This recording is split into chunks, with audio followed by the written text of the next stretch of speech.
ఎందుకు ఏడ్చా సినిమా చూసాక? Emotional cinema because like that's not the point. అంటే లైక్ ఇవాల్టి వరకు నాకు తెలియదు like Shivaji had a son called Sambhaji and Sambhaji చాలా కష్టపడ్డాడు, టార్చర్ చేశారు ఔరంగజేబ్ అండ్ మొఘల్స్. ఇదంతా నాకు తెలియదు because they never thought us about this in school or in text books. ఎందుకంటే నేను ఫస్ట్ క్లాస్ నుంచి all I learn was about British British British and Gandhiji Gandhiji Gandhiji.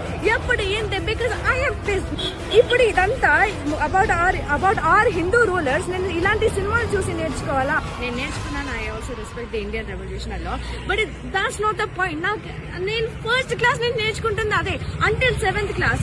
And ఈ ఇయర్ 9th క్లాస్ మాకు ఏం నేర్పించారో తెలుసా? About French revolution, Russian revolution, వేరే దేశాల్లో జరిగిన రెవల్యూషన్స్ నేర్పించారు. బట్ ఇప్పటి వరకు చోళాస్ అన్న మరాఠాస్ గురించి అన్న నేను ఇప్పటి వరకు అయితే నా టెక్స్ట్ బుక్ లో నాకు ఆ పేరే వినపడలేదు.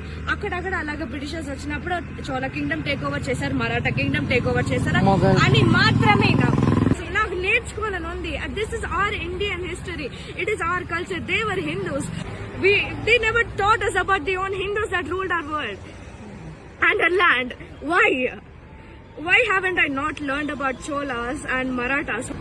There is nothing in history that I watched in the movies right now.